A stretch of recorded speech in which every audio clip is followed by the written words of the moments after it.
लौटी को लगे बर के भेलो आम गे चरबो गाछ पाया चिखबो सामान गे लटक के दुनु तोड़ लेबोगे छौरी गे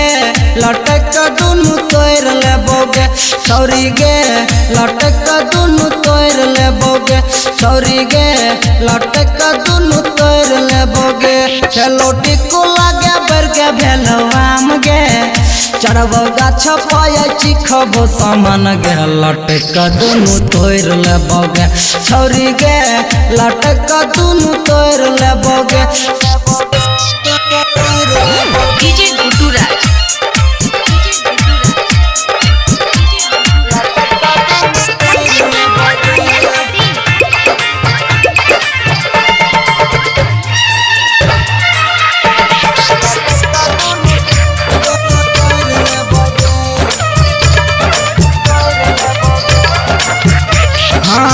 हरियर हरियर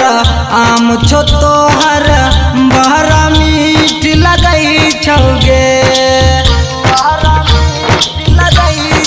सुनना हरियर हरियर आम छो तोहर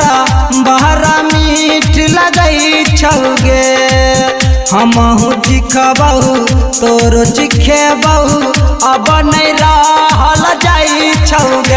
अन्न तोरो हम छिटकी लगे बहु छौरी तू हमरा छिटकी लगे हैं लटक के दुनु तोड़ लेबोगे छौरी गे लटक के दुनु तोड़ लेबोगे छौरी गे लटक के दुनु तोड़ लेबोगे छौरी गे लटक के दुनु तोड़ लेबोगे रहो टिकुला से बर के भेलो आम गे चरबो गाछ पाया चिखबो सामान गे लटक के दुनु तोड़ लेबोगे छौरी गे लटक के दुनु तोड़ लेबोगे डीजे गुड्डू राज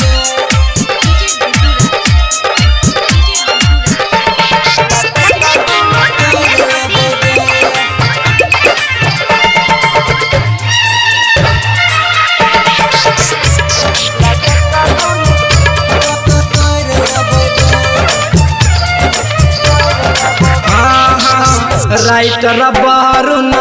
कहू तोरा बात ले छौरी मानगे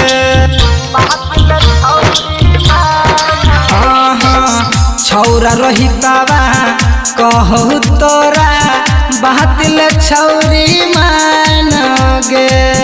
सरवन साजन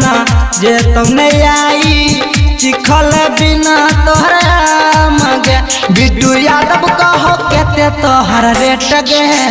जल्दी कर न तू मामला सेट गे लटक के दुनु तोड़ लेबोगे छौरी गे लटक के दुनु तोड़ लेबोगे छौरी गे लटक के दुनु तोड़ लेबोगे छौरी गे लटक के दुनु तोड़ लेबोगे चलो टिकू लगे बर के भेलो आम गे चढ़बो गाछ पाया चिखबो सामान गे लटक के दुनु तोड़ लेबोगे छौरी गे लटक के दुनु तोड़ लेबोगे अखन सब सुन रहल छी माँ शीतला रिकॉर्डिंग स्टूडियो किरतपुर बाजार।